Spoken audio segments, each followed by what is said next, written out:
Politically, I would call it, from a secular perspective, it's called the role of chance. Consider that, and then consider you had a vice president in Jaramogi Oginga Odinga. He resigns. You had Murumbi. He resigns. And you're left there and, again. And you had Moi. Yes. And people tried to push him against the wall so that he could resign. Never did. Or disgrace himself somehow, Never did. but he never did. Never He's was still there disrespectful to the patiently. president or to anybody. To anybody. So how did he fare with the chance that rolled the dice over and over and over again, and he landed on a perfect 6 every time? How then did he fare? But did he land on cashed a in his perfect? chips. No, did he Well, land I on mean, a perfect 6? Really? Yeah. Precisely. The No. thing here in these cases where we say, look, What do you- wh- I why do mean, you- Barrack why- said it why now. don't you think so? Bar- No, I Barrack- think he did. hold on, I am hold saying on. he made the 6. He Hold didn't on. land on it. Here we go. Barrack said a few minutes ago that it seemed that over time he was the striker that kind of waited in the shadows, Yes. and then the ball was presented for him, and all that was required was then for him to hammer it into the net. Right? That's Several not the- occasions. That's not the same thing as landing or rolling the 6 Yes. each time. No. It does turn up once in a while, and you also have to be a little bit calculating, and I think that's what Jaramogi basically meant when he said when the rest of us were scrambling around the ball. You've seen that even in rugby. There are people who are scrambling all over the ball, and someone takes it and runs away. Runs away with it. So how did he fare then with With all of it. this? How did he fare over time? You have to give it to his patience, the networks that he built across the country, and close to the center of power where it mattered. It doesn't really matter much that there may have been people who are seeing him as and in fact, I think it's the people who helped him to get to power who must have seen him as a passing cloud, leave alone the ones who proclaimed in the open that this is a passing cloud. Because how do you explain that between 1978 and 1983, those how many years? 5 years? 5 years, yeah. 5 years. The most critical people who had helped to pave his way to power had fallen out. Stanley Oloitip, who had been the person taking signatures in Parliament, he said he had taken 98 out of 158 members of Parliament. 98 had signed his memorandum of confidence in the vice president. He was out, and he refused to leave without power. Muga, you remember? There was Gigi Karaoke, who was out. There was Charles Njonjo, he was out. Of course, Geoffrey Karidi had reached retirement age in 1979. That still doesn't matter if we look at the grain of history. People who have reached retirement age Have been recycled. But he was out. And Karidi, Kanyotu, Njonjo, Gigi had been very instrumental to the coming to power of Moi. Therefore, they must have had their own hidden agenda. And I think the unraveling moment, the moment of rapture was the day when in 1980, Muga. Yeah. Which one? 1980, when Charles Njonjo decided that he was resigning from the position of Attorney General To venture into politics. to venture into politics. Bas. And Moi knew that This is it. this is it. This is the beginning of the end, so to speak. But Not the beginning of the end. Sort of. You guys are saying that all along, Moi was, like you're saying, making his 6. They are putting words in our mouth. No. Look, there's something Barrack has said here. No. Eric, bear this in mind. Even when Barrack was talking about the 80s, it hadn't occurred to me to pinpoint something he has just mentioned. And actually, it was a game changer. If you look at it. The resignation by Charles. Yes, but he got into politics. Yes, I accept. I agree. And up to that point. From that point, I'm agreeing. Yes. The previous points, saying that Moi was sitting there calculating, and he was bidding in time and waiting for the opportune moment. No, I think this. But history has borne him out. Look at other things that happened after that. I still think it's the stars. From 1955 to 1978, it's the stars. The stars may be lined up for you, but if you just sit make But there you take the opportunity. in that, Eric, the Eric, thing there are is- those who say The that thing good is, fortune ensure favors. that you're on the pitch. No, good fortune favors a prepared Ensure mind. that you stay on the pitch and then you just wait for the ball. Don't Eric. run, don't chase, don't just But sit Eric, there. in that era, Can you take a look at weather and then you come? yes. You'll start when you come back. The uniqueness of the time, Eric, was that the era you speak of was an era of equals. This disparity that you may see in politics, where you have Raila Odinga on the one hand, then you have people you've never heard of, like Ndindi Nyoro. Most of the people who were even in parliament or who aspired to this were people who had been in politics for a very long time. They were equals. So even the discussion there was a totally different discussion from the one we're having right now. Now, when you talk about the role of chance, I understand it up to the point, and I agree with you, but consider all these people were seeing the same thing this man was seeing. It's not as though these things were happening only to him and for him. A lot of it had to do with the decisions that individuals were making. Remember, Jaramogi resigned. Murumbi resigned. Remember, whatever reasons that they had, you had Jeremiah Nyaga. You had Angaide. Kenyatta could have gone anywhere. I'm trying to He explain. landed. you had On Ngala, Yeah, I mean, you had but see, Masinde Muliro. there was Osogo. Masinde Muliro and Ngala had even been at some point his political seniors. In Yes. 1960, when KANU was being formed, They were his bosses. they were his bosses. It was proposed that Masinde Muliro should become the treasurer and Moi should become the assistant. I like the way you're saying Masinde. Muliro. That's how it's pronounced. Bro. Yeah, it is not Muliro. It's Muliro. Masinde Muliro. Yeah, Yes. you know the Right. name. The name is from Emmanuel here. Just down the road. Even better. Yes. So they were his seniors, and that's what I'm saying. So Kenyatta could have picked either of those guys, but here is where the perfect six lands. Moi again. Moi wakes up, goes to teach his pupils. Moi takes the pupils out for PE. Oh, jump up and down at ease, lad, at ease. Then someone Muzungu comes, chief. Come boss, and attend interview. Let's go for an interview. Do I need to go? What interview for what? You come. Let's go straight. But Eric, take it further into the future and talk about multi-party politics. Talk about the detentions. Talk about, first of all, the people Moi released from detention. And then talk about even people he put into detention and what he did. Moi made a point of talking to these people one-on-one. This was a unique thing. It's not as though you're just jailed. You'd be called and spoken to. Some he'd call you with your wife, maybe with your mother.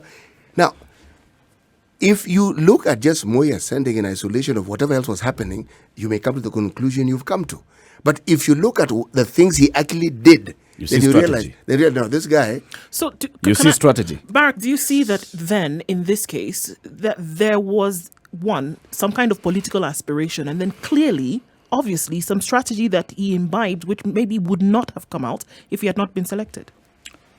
The selection in 1955, if we call it a selection, is neither here nor there. Didn't really contribute. Because there were other people who were selected at that time. In fact, he found other people who had preceded him. the other Africans who were in the Who Legico. were already in the Legico. Yes. And it also bears pointing out that in 1957, there was an election, a competitive election, and he competed for the Rift Valley and went on to win. That is not the rolling of the dice. Other people who had been there, for example, if you look at Central, there had been Eliud Mathu, and Eliud Mathu had been, in fact, the first African Into the Legico. But in 1957, Mate defeated him. So if it was a question of being handpicked and being lucky, then it should have been Eliud Mathu for that matter. But I'm looking at his So- performance over so time. His performance, specifically what are aspects of his performance? Well, if we look at the way in which he performed politically, to the point that many have talked about how far-reaching his sight was, and just that alone politically, it seems that he did a pretty good job, right? Mm-hmm. And it seems that there were still things that he had within him that would make him a good leader, regardless of the positions that he was put in. I think in the political environment, you have to blend patience with action, and his patient and subtle style is the style of a subterranean kind of political operative. That you don't see him, and therefore you think he's not there. In fact, I would even use the imagery of the crocodile that just waits because it knows that something is certainly coming this direction, and with his mouth open, when you get there, he closes his mouth and you are squarely there. That's the end of your story. So that's the end of your story. But we have also seen, have we not, in football, that the ball is lying right there, the goal mouth is yawning, and the fellow with the ball just kicks it wide. We have seen people throwing away chances. So the chance will come. What you do with it to utilize is very the chance. critical. And this man knew that the most important thing is going to be for me to have allies in the most critical moments. And so he was hiding in the shadows. And look, when Njonjo is talking about compassing, imagining, planning, and executing the death of the president, who knew at that time that he was actually doing the same, rooting for Moi, regardless of whatever other agenda he may have had beyond that? You see, yes, Charles Njonjo, who imagines that he is the giraffe that is seeing very far. Yeah. But Moi is seeing even further beyond that, it, yes. Beyond that, because Njonjo is just thinking of a few years, that this cloud will pass for a few years, and we will take over. In 1980, as we were saying, he resigns. He starts preparing to be president. There's no way you're going to leave the powerful office of Attorney General, ex-official member of cabinet of Parliament.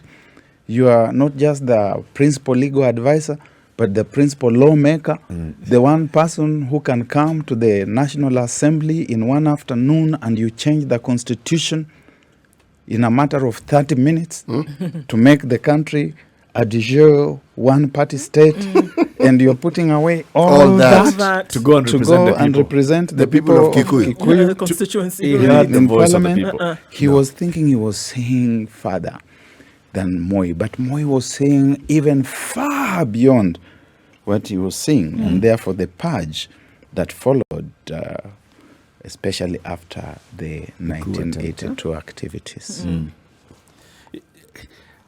From this point on, yes, I can see what you're saying. You know, so he sits there, chance befalls you, and then you of course take opportunity and you take advantage of what has come your way, and at the same time knowing when to bring in friends and knowing when to throw them out. But the first time that we're seeing him throwing out friends is after that 1982, the purge, when it began in 1982. But this is where the circumstance, we can say that circumstance of the failed coup attempt is what basically just made him change. But before that, if we hadn't seen a coup attempt, I think maybe... No, there were changes even before 1982. There were. What are the main changes? First, we have got changes that see Karidhi, who has been one of the custodians of the legal dispensation that leads him to power, being retired. We see Kierini coming in. We see changes taking place in the military, very major changes that Mulinge, who has been the commander of the army, becomes the chief of staff. We see that Lieutenant Colonel Sawe becomes the deputy chief, and he's in fact commanding brigadiers and other people who are his seniors and who have to be retired subsequently, and they are sent into parastatals and foreign missions. We see Ben Gedi being removed, and Njino coming in as police commissioner, starting with the security and intelligence. So he sorted that out. Apparatus. And this was happening between 79 and... Without which you cannot deal with the political class. Yeah. You must first deal with the security apparatus, and he gets them all right in place before 1982. And once again, I know Ndu is going to say that this is chance. But you see, the beautiful thing is that Moi is sworn in as president effectively on the 14th of October 1978. And exactly 13 months later, in November 1979, the country goes to general election. And that general election is also an opportunity for him to weed out, to him to realign and to reorganize the whole structure. Okay, and he actually begins, and the wisdom within this man and Eric. You know, I was there in 1979. I was an undergrad at the University of Nairobi. So I was there. I'm not telling you history. That you're observing things live. I've read. We are the owners of the National Institutional Memory. Okay, with due modesty. Right.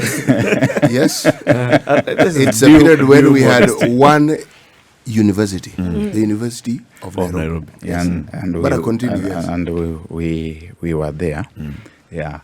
So you see that there are people who have been potential competitors. These are a completely new cabinet. He's bringing on board his own people. That is when you now see persons like Nicholas Biwott. Imagine Biwott had tried to run before in Keio Marakwet. Unsuccessfully.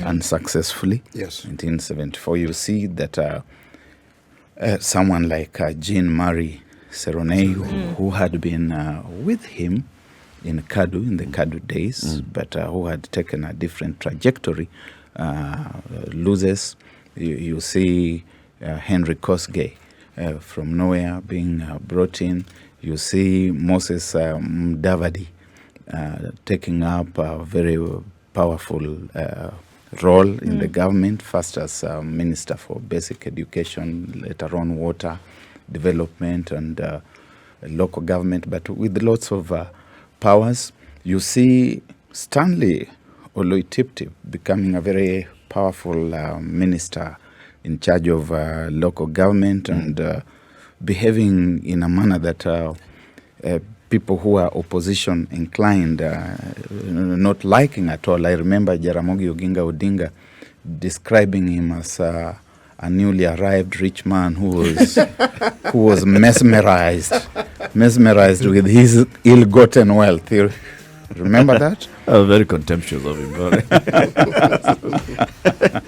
Watu hawajui mali, they're coming to behave here like, there's ustaarabu. We shall continue this conversation shortly. Let's give you an update. The body of the late former president has arrived at the Barrack grounds. It has already left. It was a colorful ceremony, of course, the procession all the way from Barrack airstrip. Just the same way we saw yesterday from State House coming to Nyayo Stadium is the same thing that has happened from Barrack airstrip. Now it's arrived at the Barrack grounds where the burial service is about to commence. This is the Situation Room. It's Kenya's biggest conversation. We'll give you updates of that, what's happening there, as well as looking at Moi, the politician, in the studio, Barrack Muluka, the man who with all modesty, due modesty, was there. So the custodians of institutional memory, we have two of them in the studio. Then we've got two students. Are you denying a place in it? Oh no!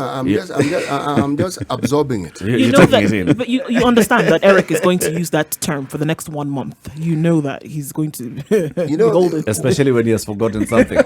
One of the things that gets a bit tricky with all the freedoms we enjoy in Kenya, I'm not sure which one he's actually trying to implement now. So I'll give him a pass. You enjoy the freedom, Eric. I think so. So the custodians have given us, just a bit of a rundown. So the former vice president becomes president, and a year down after being sworn in, there's an election.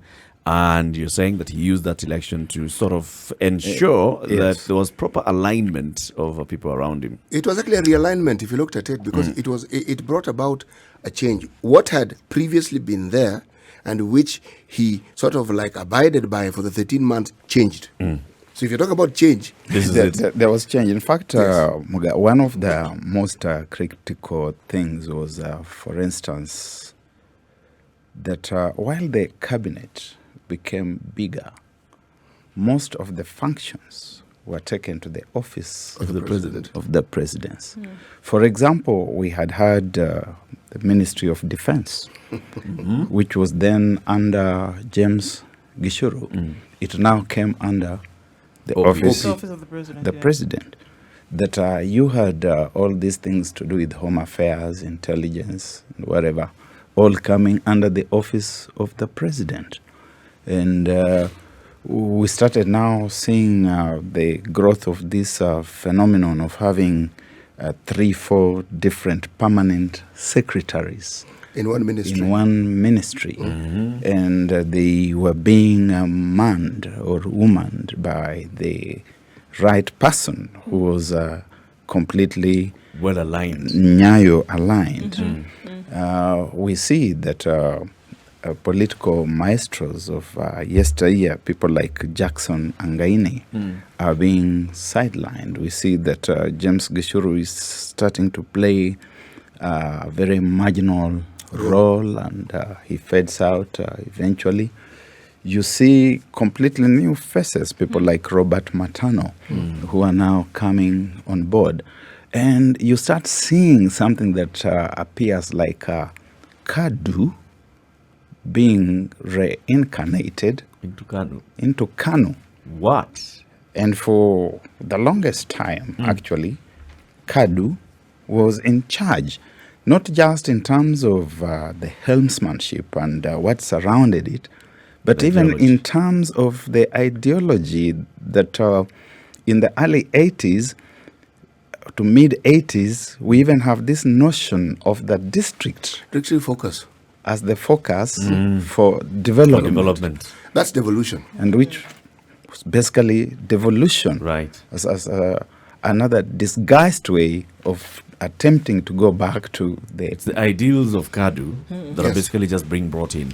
And so you're saying for those years that Moi was the vice president, 12, 13 years, he was just sitting there with a strategy in place. He had a script. He was not just sitting with a strategy.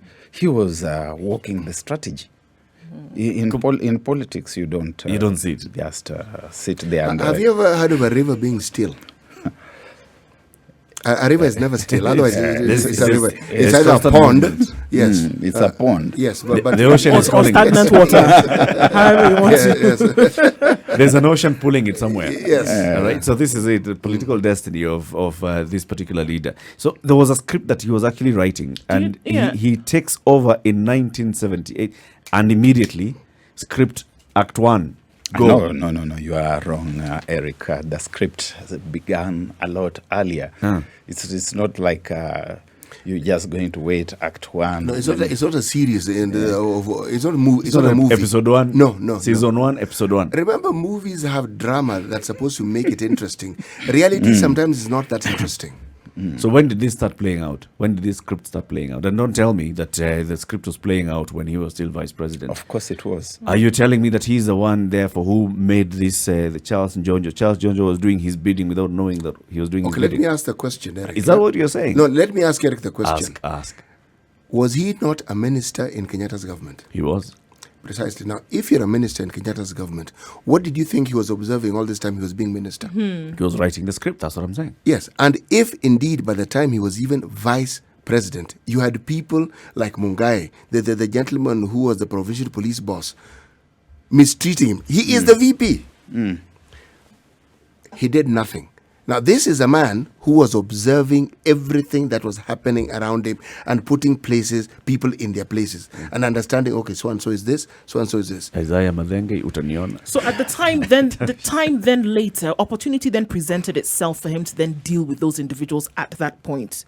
But then I want to also ask that as things then progressed and moved forward, do you think, did he share this? Because it seemed like a strategy that if he shared with anybody, it would fall apart. Did he share this with anybody and say, okay, well, was there somebody that he walked with? Cards too close to his Even chest. as you discuss this, please understand. Is it Yes. possible that he shared this, what would be a strategy, with anyone? Do hold that thought and ask yourself, what sort of presidency did he move into? Because his position, it wasn't watered down. No. The same powers that Jomo Kenyatta had are the same powers he inherited. Now, with the knowledge he had and what he had seen, what do you think? He knew what he could do and what he couldn't do. He had clarity. Remember, he had been a vice president, he had been a minister. Jomo Kenyatta began by being prime minister. Okay? Yes. So the lessons that you learn, yes, when you're in Legico, then you're a minister. This man had gone to that school of hard knocks and had understood He had things graduated. Steadily. He was at an advantage that many people were not. So when he was rolling out this script going forward, now in the 80s, let's talk about now the politics of the 80s. So he has weeded out those old guys. Now he's formed new alliances. He, for a period, did not have much strong opposition. So what was he doing there? Eric, I think first of all about the script. It's not like Moi had that comfort of time that now sit down, write your script, proofread it, see that it's now a good script, share it with so-and-so, then go to the stage.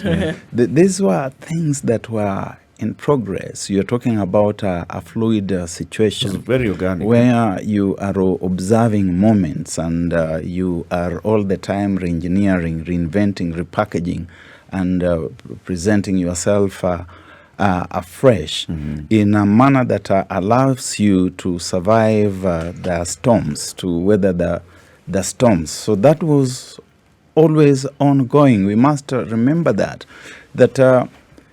while Njonjo told the Kenyans that they should not imagine the death of the president, that imagining was already ongoing for at least 10 years. For at least 10 years, because Kenyatta began exhibiting symptoms of very challenging heart problems in the late 1960s. 1967 specifically, several times it was thought that the old man might leave us. Those who claim to have been closer, or were closer than my brother here and I, we'll tell you that in 1967, the president is said to have asked Moi what he was doing, preparing himself to take over. What kinds of formations and associations he was building, putting in place. And Moi was roving across this country on an ever-going basis. The difference between then and now, for example, is that he seemed to have had the tacit, if not expressed, consent of the president to do so. You did not hear any complaints. Perhaps the idiom of Tanga would have began at that time. But you are asking about the kind of presidents and Mga observes that the powers that the previous president had, Moi exercised to the fullest, and perhaps even heaped a few more. Augmented it. Augmented it. Yes. And you have got to understand that within the framework of the times. In history, we talk about historicity. You have to historicize, in the sense that you can't look at even the powers that he exercised and the manner in which he exercised them outside the context of the time. A new African continent was experimenting with leadership, political leadership. There was a challenge of ideology. Some people were saying socialism, others were saying capitalism. There was the challenge of the party system. Some were saying one party, others multi-party. Others were saying multi-party. And when you talked about multi-party, the countries that embraced multi-party politics at that time tended to gravitate towards anarchy. Chaos. Those that embraced one party tended to gravitate towards tyranny. So you one extreme to the next. You are cast somewhere between the rock, the rock of multipartyism, and the hard place of single party, and with it the deep sea of anarchy and the devil of tyranny. Somewhere in between, yes. So you are somewhere in between. And countries like Kenya found it safe for the longest time to say they were multi-party democracies, when in practice, there was only one party. Until that day when we introduced Section 2A. And with hindsight, and one is not trying to be a historical revisionist or to apologize for Moi, but the stability that came with that was very important. That's why we are able to bury one president. There's another retired president around. There is a sitting president. What stability? Of introducing Section 2A? All these, not just of introducing Section 2A, the firmness of hand, which sometimes bordered on the heavy, but which was the necessary kind of price that we had to pay. To steer this forward. In the studio this morning, Barrack Muluka. He is a Secretary General of Mali National Congress. He also is, shall we call you a political historian of a political writer, yes, but also with the kind of history that you have, we shall call you historian. You're looking for terminology of mean repute, meaning, yes, he's someone to be reckoned with. Yes, to be reckoned with. The man from Emnuria. Yes, the land of chicken. The land of chicken is in the studio. 12 minutes to 10 o'clock, we're having that conversation. What's happening at Barrack grounds right now is the body has arrived at Barrack grounds and the burial service is beginning. So now we have choirs entertaining and then the burial ceremony will commence. Among the things that the former president did, looking back with hindsight, you can see why it was necessary for him to act the way he did. Give me a couple of examples where you see, but for this action, this would not have happened, or this would have happened. Well, first you have got to just look at the entire philosophy, because there was a philosophical approach. Plato may not quite recognize it as a philosophy as such, but you had this whole notion of Nyayo, which I think was couched in deliberate ambiguity. Because when we started off as Nyayo, we were talking about walking in the footsteps of Jomo Kenyatta. Implying no deviation. No deviation. Continuity. Yes. So that continuity would, in the fullness of time, redefine itself as walking the straight and narrow path.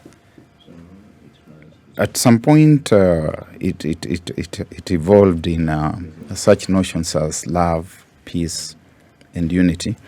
But without the underlying ingredient of justice and fair play, you did not all the time discern that things had been done in just and fair manner, in which today you still find yourself so many years later coming up with bridge building initiatives that are interrogating that past.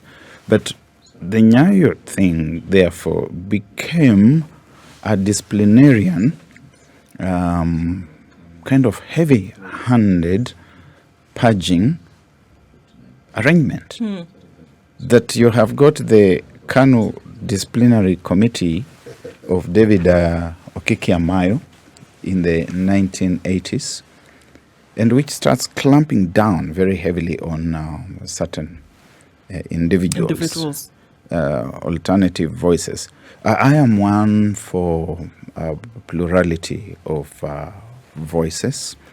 I think the more voices, the merrier, and as Chairman Mao used to say without practicing it, let a million flowers blossom. Blossom, right. We did not allow a million flowers to blossom.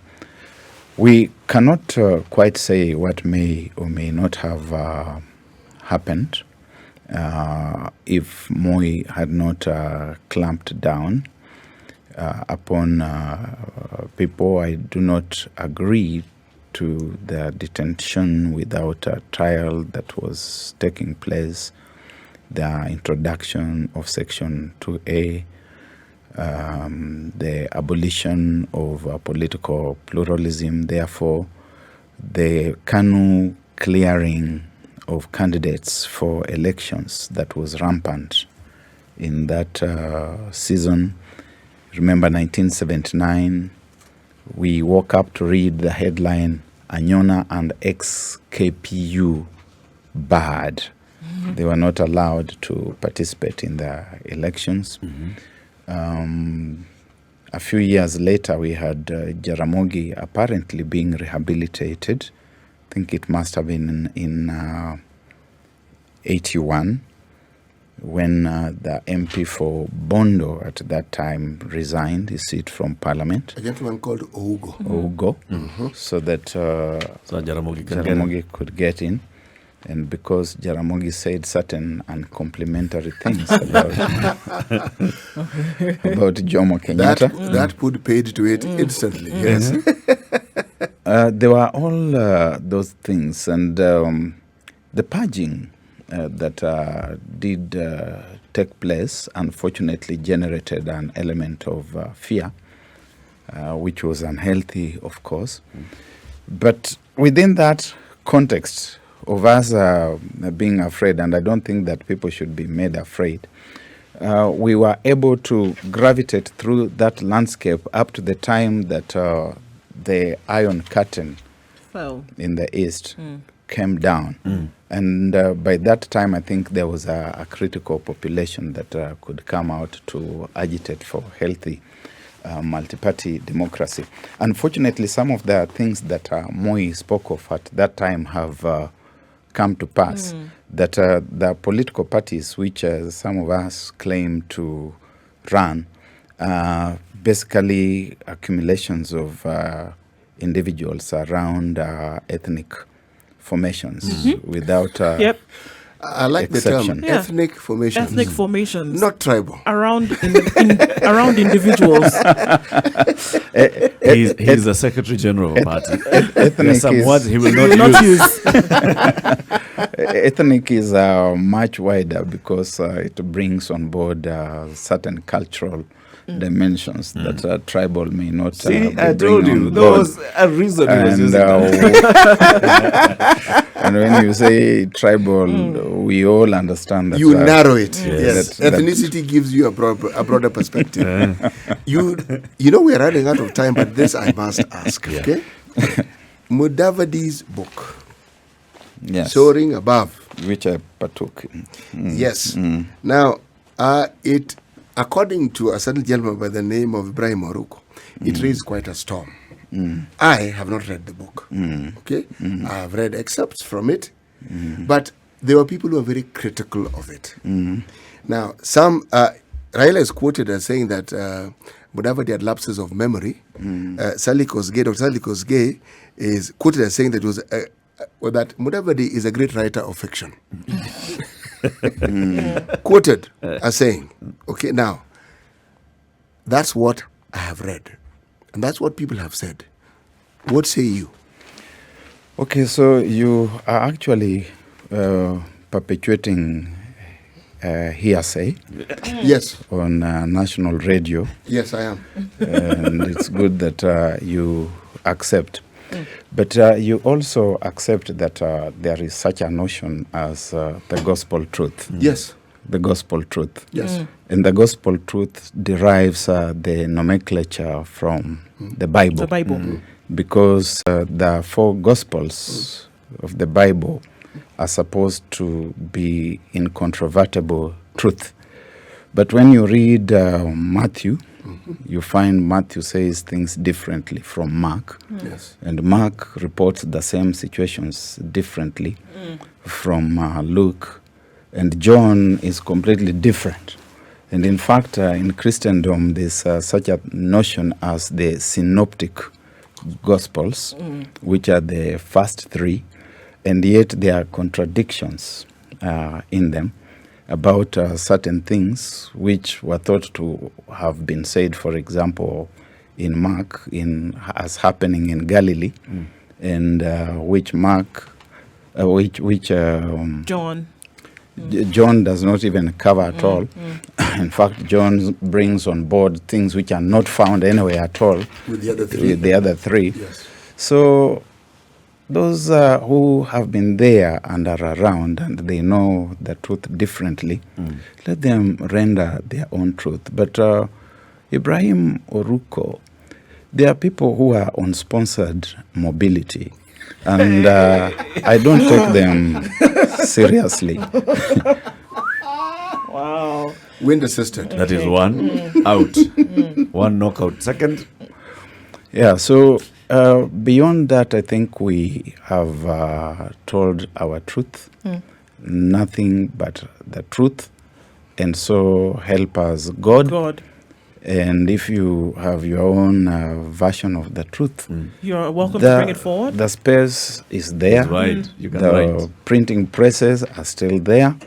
I have not seen them come out to contradict the critical things. I expected people to talk about Goldenberg, the things that Mudavadi says about Goldenberg, that this is how it happened. They have not said anything about it. I expected them to talk about the liberalization of the economy, the claims that he makes that this was his contribution, his participation, the transport sector, the agricultural sector. I expected people to talk about that. And I think it's also vainglorious of persons around Odinga and even himself to claim that a book of 444 pages, mentioning him in diverse places on about 16 or so pages, is about him. Look, if the kitchen is too hot, you get out of it. You cannot occupy public space within certain periods of time. There are things happening, and you expect that you are not going to be mentioned. So it's not about him. It isn't. It isn't about him. Thank you very much, Barrack Muluka, for coming. You know, every time I'm saying Barrack, the next word, of course, that comes to mind is, Barack Obama. He just comes from Kogelo here, from the other side, which is just down the road and from Emmanuel. And they don't have chicken.